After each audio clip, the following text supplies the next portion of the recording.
Let's go. Yep.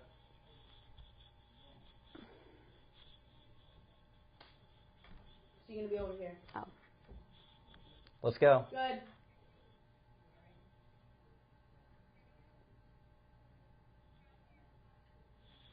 Yeah, let's put these back straight.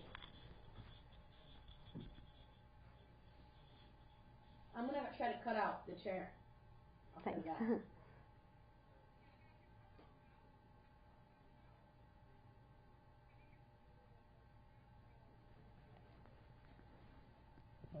Like there. That's Too close. Are you sure?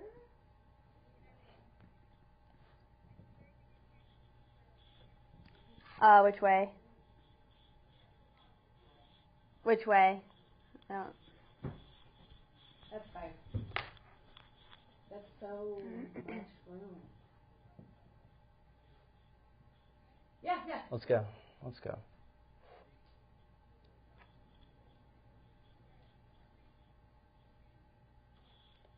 Coming up on SBU TV, we hear the community's thoughts on the Dakota pipeline, and an Olean coach takes his place in Western New York history.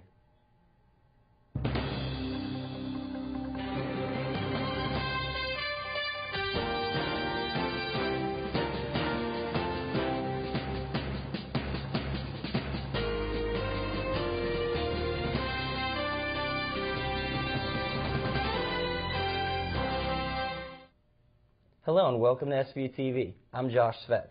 And I'm Hailey Gattuso. Native American tribes all over the country have been protesting the Dakota Access Pipeline project. I went to a campus discussion to learn more. The Dakota Access Pipeline project, also known as the Bakken Pipeline, when finished, will stretch 1,172 miles, running from North Dakota to Illinois. The Standing Rock Sioux tribe has been protesting the pipeline's construction, claiming it will run through their sole water source and disturb sacred sites. Under federal law, Native American nations have the right to be consulted about projects that could interfere with their land, but in this case, they were not.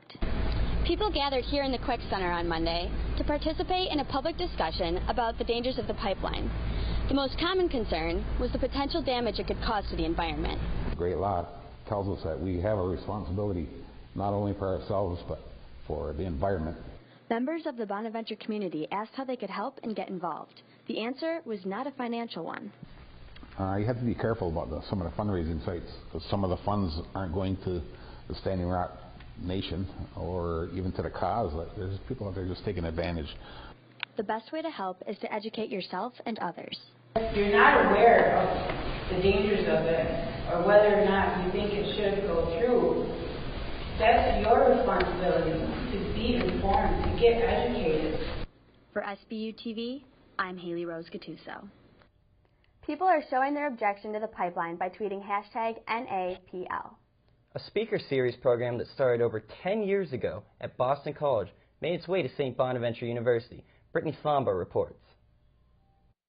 St. Bonaventure University hosted its first Agape Latte of the semester this week.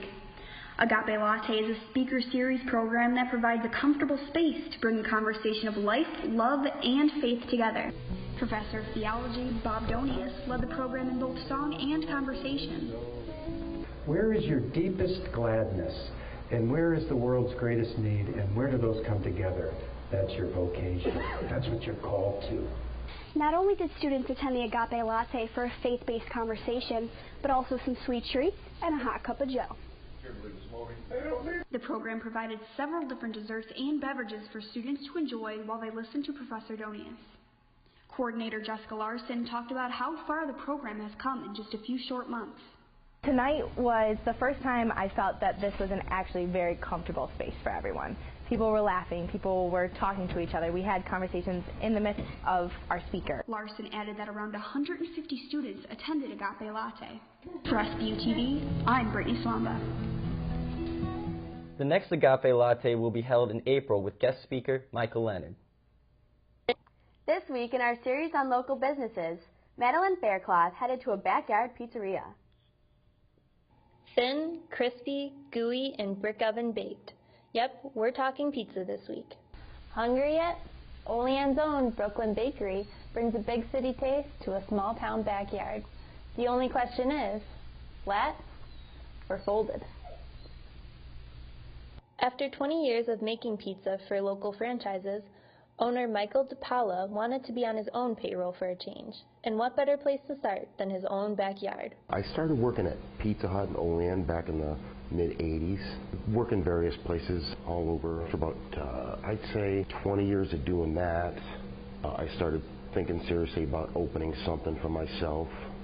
To separate from the surrounding pizza shops, Dipaola tries to keep all ingredients fresh, straying away from ordering artificial whenever he has the chance.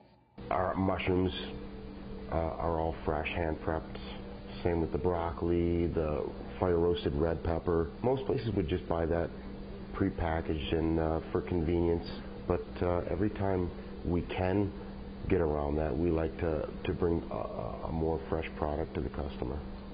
Aside from pizza, the shop specializes in breads, cookies, and brownies.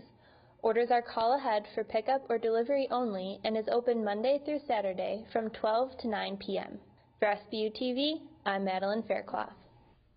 For more information on Brooklyn Bakery, visit the Facebook page.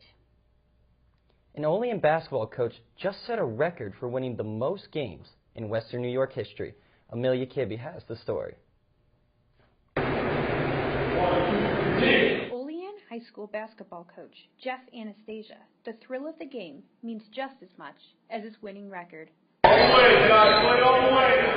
fact, until the end of last year's season, after his second state championship, the 30-year varsity coach didn't realize he was close to becoming the all-time winningest coach in Western New York history.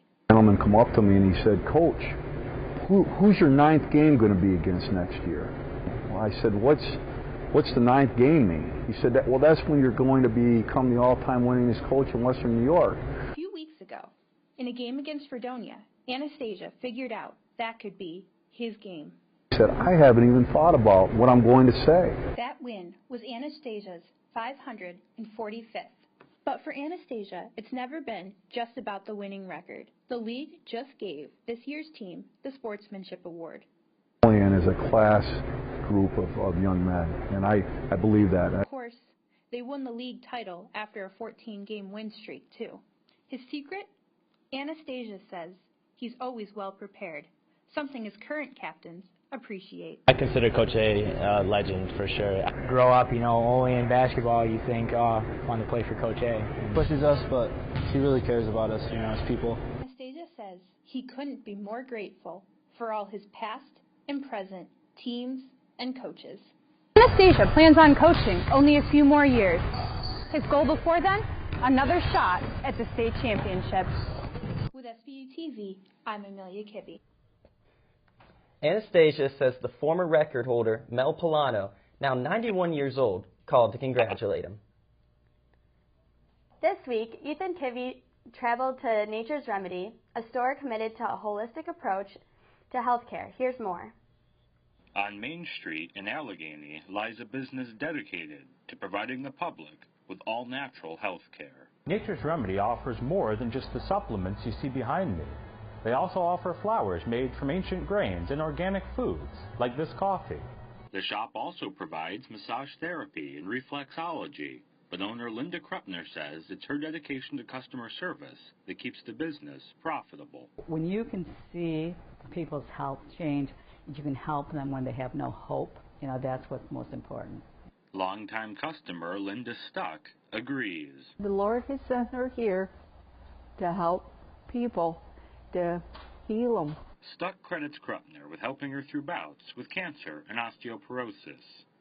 Stuck says that she and many others find Kruppner's approach effective. She has healed many people with these herbs that she has here in the store. It really does heal the body. And Kruppner's advice for those who don't believe that supplements are effective? I would say to anybody, give it a try. You'll see the results. For SBU TV, I'm Ethan Kibbe. Nature's Remedy is open Monday through Friday, and massage and reflexology services are available with an appointment. A new class has been added to the required curriculum. I've got the scoop. At last Thursday's University Forum, Parker Suddeth, The head of the Damietta Center for Multicultural Student Affairs announced the inclusion of a new class required for all incoming freshmen starting next fall. SBU 102 will be an introductory diversity course that will allow students to experience different facets of diversity here on campus. But what are the reasons for implementing the course? These are the conversations that aren't being had. And I think that the conversations that aren't being had have gotten us to this point in society where there's no communication, there's no cooperation, there's a lack of brother and sisterhood.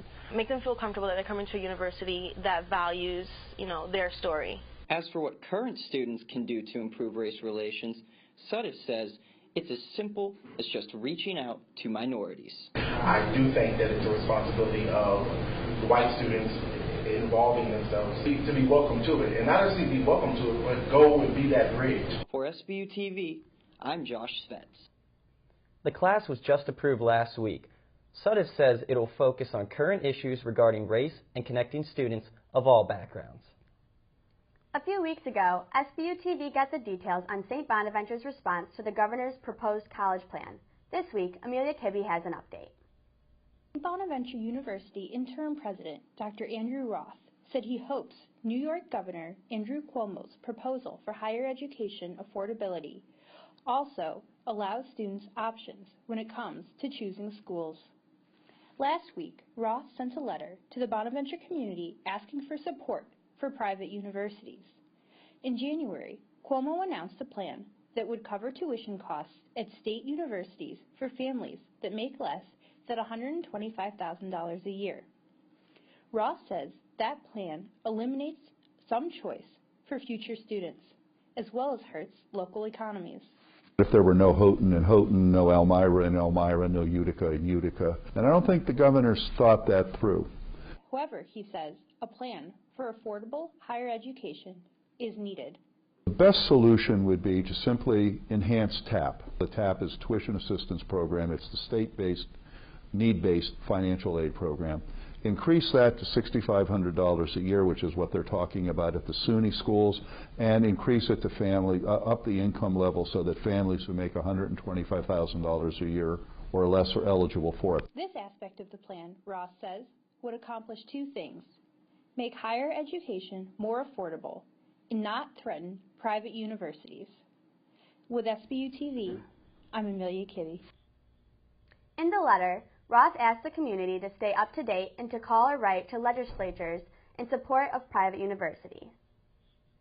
A fourth grader from Randolph Central School District helps others with her cookie business. Nicolette DiMura has the story.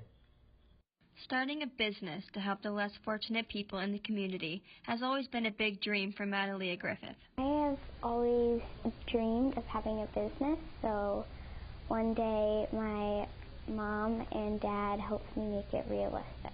This year, she started her own cookie business called Season's Sweet Sensations for the purpose of helping others in the community. I bake them over the weekend and deliver them fresh on Monday.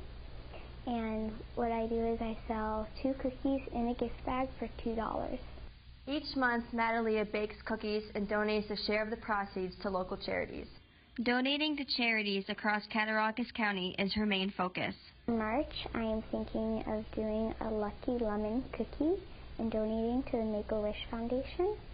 And for April, I'm doing a gluten-free, dairy-free cookie and donating to the Celiac Disease Foundation. Anastasia says she's starting small, but plans on going bigger in the future. For SBU TV, I'm Nicolette DiMura. The community is welcome to place cookie orders for a charitable cause. For more information, call 716-358-7030. With the tense social and political atmosphere continuing, one St. Bonaventure student has found a way to try to unify people. Catie Brown reports. Through the use of a lens, Canadian native David Anzo recently developed the creative social movement People's Way. People's Way actually started in May 2016. I was kind of into street photography at the time, and I was thinking about how I could help people. So Man's Way is what I initially thought. And I thought the demographic that I would appeal to wouldn't be very broad. So I switched it up, and I thought People's Way, and I fell in love with it instantly. Although David started individually, he wants as many people to join the movement as possible. I'd say it's a platform. for people to come together as creatives and express themselves. And I want other people to have that same voice. You know, there's a lot of people out there who might not have a nice camera, might not have just the means to go about and communicate in the world that we live in today through technology. The movement demands two things: unification and autonomy. When we think about humanity, or people as a whole, it shouldn't be all these different labels, and there shouldn't be a divide between my type and yours. People should come together, work as one for the greater cause, whatever that may be, whatever medium you choose to use. And you're allowed to have your own views and your own opinion. By using the hashtag People's Way, the movement continues to gain recognition.